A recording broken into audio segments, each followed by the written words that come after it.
Hello people, so today I take you to Kano State, Nigeria to share with you my experience shooting a documentary back in April 2022 last year.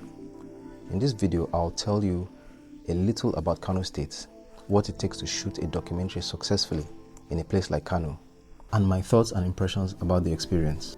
I'll also show you some sights and sounds from Kano, which should interest anyone who has never been to Kano or is curious about what life is like in the state, at least the parts that I visited. So stay tuned. Kano State, Nigeria is one of 36 states of Nigeria located in the northern region of the country.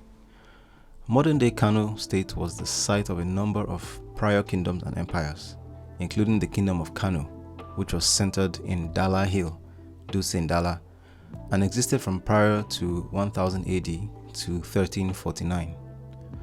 During the 16th and the 17th centuries, the Sultanate of Kano established itself as the most powerful of the Hausa kingdoms. In 1903, the British Empire conquered the Kano Emirate, incorporating its region into the Northern Nigeria Protectorate.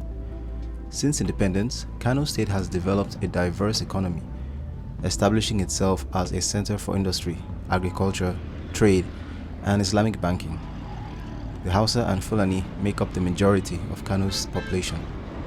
The Hausa language is the dominant language in the state, as it is in most of northern Nigeria. Sometime in March 2022, I and my team traveled from Abuja, Nigeria's capital city, to Kano State. The trip would take about an hour by air. We landed safely at night and booked a taxi to our hotel, which was called Bristol Palace Hotel. We stopped to buy some food on the way from Chicken Republic. I was pretty impressed with the hotel. To be quite frank, Kano does have some really lovely hotels. This wasn't my first trip to Kano, and all the times I had come previously, the hotels I stayed in made a lot of sense, as we like to say in Nigeria. The rooms and hallways were so large, especially the corridors leading to the rooms. You could practically set up a meeting room in the hallways. There was also a nice large pool and a bar outside where my team and I often had food and drinks at the end of the day's work. The story we were there to capture was about the impact of a program focused on equipping and preparing women for childbirth through a concept or innovation called Group Antenatal Care. The project was funded by Bill and Melinda Gates and implemented by various partners and the Kano State government. For the locations, we were going to shoot in a variety of places, conducting interviews and capturing B-roll in hospital facilities, training centers, government offices, and local communities. Usually, for these kind of documentaries, there's a lot of planning and communication that goes into it before you hit the field. The script and storyline need to be developed as collaboratively as possible. This will guide the development of an itinerary for the field visits. On this field trip, I had a crew of about 3 people, including myself, as well as 2 other people who worked with the organization, helping us to connect with the people we were interviewing and guiding us to capture the story as accurately as possible. I usually have at least 2 to 3 cameras in play.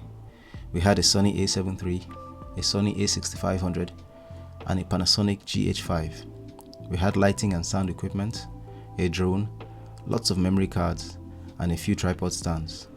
Of course, we had our laptops and we backed up files every chance we got. Oh yeah, we also had our mobile phones and a GoPro Hero 9 with which we took backup B-roll shots. I personally love having these very small devices on hand because it's not always convenient pulling out the big guns when on location. Also, Nigerians are not always very comfortable when they see people walking around with big cameras. There is always some suspicion and sometimes outright aggression when shooting in public places. So having small devices that can shoot high quality footage is a very good pro tip. Other tips I can share from my experience include anticipating power supply problems, as there is no constant electricity in Nigeria, especially in the rural areas. Dressing for the weather. Kano is most times very sunny and hot, even during the rainy season. Towards the end of the year and in the first 3 months of the year, the nights can be very cold, dusty, and dry. Ensuring each member of your team knows their roles beforehand will ensure you work seamlessly, as shooting documentaries can be quite stressful, and there can be many parts moving all at once. It's good to have someone focused on the story and interactions, while others can handle the equipment and setup and so on. On this trip, as with other similar trips I have had, the highlight was shooting in the communities. Visiting the rural and remote places people live is always an eye-opening experience for me, because it enlightens me about the life experiences and realities of other Nigerians, and I see the contrasts that exist between life in upscale and modern places like Abuja and the rural communities in Kano State. It's one thing to take a flight from Abuja and land in Kano and believe you are in another city. It's another thing entirely when you visit the people in their homes and villages. The transition is truly complete when you go that deep and you become immersed in the story, and even in other stories that run deeper and wider than the one you are trying to capture on camera. You see the curious looks from street children, the kind smiles and greetings from older persons passing by. You hear the sounds of the animals like goats and hens, and the sound of human traffic. You take in the smells and you feel the heat or rain, as the case may be. You notice the beautiful traditional structures as well as the filth and litter scattered around. You see the pensive, worried looks on a young man, and the excited smiles on the faces of the young girls, and the laughter from children playing in the streets, and so much more. For me personally, as someone who wants to see development and progress reach all people, on one hand, I am disturbed by the lack of development and backwardness of the communities I visit. But on the other hand, I am humbled that no matter the living conditions, people are still able to live happily with one another and life goes on. All in all, visiting Kano was a lovely experience. Having a great crew and working with nice people makes a big difference.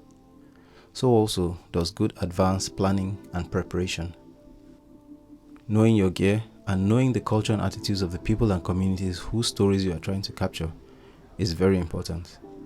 I hope you enjoyed this video. Please subscribe, as I have more videos like this coming up soon.